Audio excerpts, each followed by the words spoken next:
प्रदेश में 9 विधानसभा क्षेत्रों में वर्तमान में उपचुनाव चल रहे हैं। उपचुनाव की दृष्टि से भारतीय जनता पार्टी और उसके सहयोगी प्रधानमंत्री मोदी जी के विजन 10 वर्ष के अंदर उनके विजनरी लीडरशिप में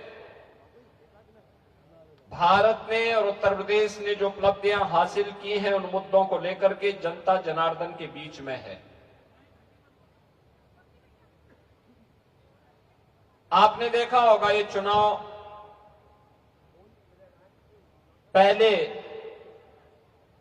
13 नवंबर को था। 13 नवंबर के बाद तिथियां टली,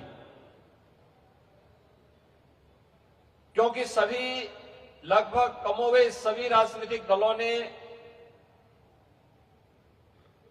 कार्तिक पूर्णिमा के स्नान को देखते हुए चुनाव आयोग से इस बात की अपील की थी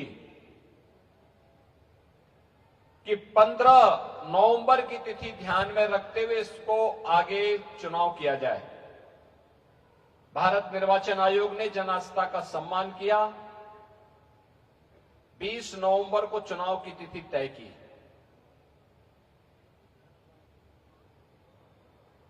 अक्सर होता है, अगर चांद नहीं दिखाई देता तो ईद की तिथि बदल दी जाती है, सरकार छुट्टी उसी प्रकार से घोषित करती है। ऐसे ही गुरु पर्व के बारे में भी होता है, तब विरोध नहीं होता है। लेकिन जब हिंदू आस्था के प्रतीक किसी पर्व की तिथि, पर्व के महत्व को देखते हुए एक संवैधानिक संस्था के द्वारा तिथि में परिवर्तन किया गया, तो बहनों और भाइयों, जनता जनार्दन ने तो खुशी मनाई। लेकिन दुर्भाग्य से एक राजनीतिक दल ऐसा भी है जिसने इसका विरोध किया, और वह और कोई नहीं, वह समाजवादी पार्टी है जो इस चुनाव में आपके सामने खड़ी है। यानी समाजवादी पार्टी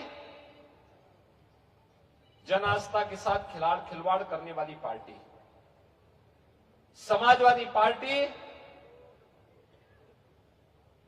जन सुरक्षा के साथ खिलवाड़ करने वाली पार्टी, समाजवादी पार्टी बेटी और बहन की सुरक्षा के साथ खिलवाड़ करने वाली पार्टी, समाजवादी पार्टी नौजवानों के भविष्य के साथ खिलवाड़ करने वाली पार्टी।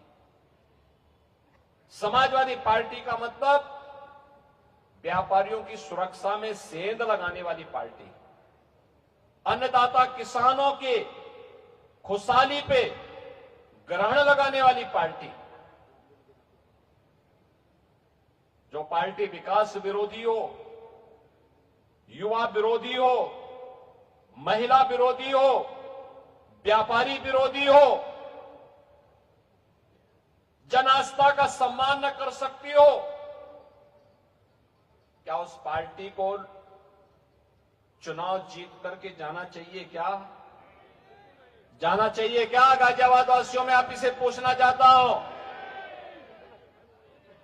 तो फिर छाती ठोक करके कैसे ये लोग चोरी और सीना चोरी करने का प्रयास करते हैं? यही प्रश्न करने के लिए मैं आज आपके पास आया हूं, आपसे कहने के लिए। आपने 2017 के पहले के उत्तर प्रदेश को देखा है, 2017 के बाद का उत्तर प्रदेश भी आप देख रहे हैं। यही अलीगढ़ था, यही अलीगढ़ था। हर 10 दिन में यहां कर्फ्यू लगता था या उपद्रव होता था। आज 7.5 वर्ष में कोई उपद्रव हुआ? कोई उपद्रव करने की हिम्मत कर पाएगा क्या? कोई गुंडागर्दी करने का दुस्साहस कर पाएगा क्या? उसको भी मालूम है, जो उपद्रव करेगा, निर्दोष व्यापारियों की दुकानों पे आगजनी करेगा, बेटी और बहन की इज्जत के साथ खिलवाड़ करेगा। एक तरफ यमराज इंतजार कर रहा होगा उसका, और दूसरी ओर बाप दादों ने अगर कोई संपत्ति अर्जित की है तो संपत्ति भी कब्जे में लेकर के गरीबों में बांटने का काम कर देंगे। बहनों और भाइयों, ये यूपी के परसेप्शन को सुधारता है।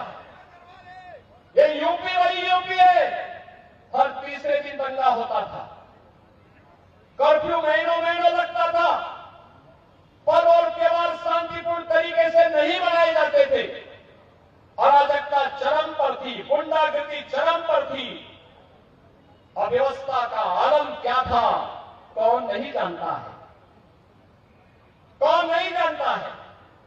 गरीब को राशन नहीं मिलता था, प्रधानमंत्री आवास के नाम पर उस समय इंदिरा आवास योजना 20,000 रुपया आता था, वह भी एक गांव में एक व्यक्ति को, किसी को शौचालय नहीं मिलता था, पेंशन भी केवल समाजवादी पार्टी के लोगों को मिलती थी, शेष गरीबों को नहीं मिलती थी। वृद्धावस्था पेंशन हो या निराश्रित महिला पेंशन। और बहनों और भाइयों, ये डबल इंजन की सरकार आई है। आज उत्तर प्रदेश के अंदर 56 लाख गरीबों का एक एक आवास बन गया है। 56 लाख गरीबों का 2,62,00,000 परिवारों के घर में शौचालय बन गया है। 1 करोड़ परिवार ऐसे हैं जिनको उत्तर प्रदेश के अंदर वृद्धावस्था पेंशन, निराश्रित महिला पेंशन और दिव्यांग जन पेंशन में 12,000 रुपए सालाना सरकार उपलब्ध करा रही है। डबल इंजन की सरकार उपलब्ध करा रही है। बहनों और भाइयों, 15 करोड़ लोगों को फ्री में राशन पिछले 5 वर्ष से लगातार प्राप्त हो रहा है। विकास भी, यानी गरीब कल्याणकारी योजनाएं भी है और विकास भी है। आज अलीगढ़ की कनेक्टिविटी, आज एयरपोर्ट आपका चालू हो गया है। राजा महेंद्र प्रताप सिंह जी को कांग्रेस ने पूरी तरह भुला दिया था और राजा महेंद्र प्रताप सिंह जी के नाम पर भी एक राज्य विश्वविद्यालय आपको हम लोगों ने समर्पित किया है। बहनों और भाइयों, ये राज्य विश्वविद्यालय आने वाले समय में एक उत्कृष्टतम विश्वविद्यालय बने, इसके लिए भी भारतीय जनता पार्टी के प्रत्याशी जीतने आवश्यक है। आपने देखा होगा कल माननीय उच्चतम न्यायालय में अलीगढ़ विश्वविद्यालय को अल्पसंख्यक विश्वविद्यालय बनाना चाहिए, अल्पसंख्यक संस्था के रूप में स्थापित करना चाहिए या एक सामान्य संस्था के रूप में रहनी चाहिए। कल माननीय उच्चतम न्यायालय में इस पर बहस हो रही थी। आज याद करिए, ये कैसे हो सकता है कि भारत के संसाधनों से पलने वाला, भारत की जनता के टैक्स से चलने वाला एक ऐसा संस्थान जो अनुसूचित जाति, जनजाति और पिछड़ी जाति के लोगों को कोई आरक्षण नहीं देता है, लेकिन वहां पर मुसलमानों के लिए 50% आरक्षण की व्यवस्था वे लोग अपने स्वयं के माध्यम से करने का प्रयास करते हैं। और यही मामला चल रहा है माननीय उच्चतम न्यायालय में।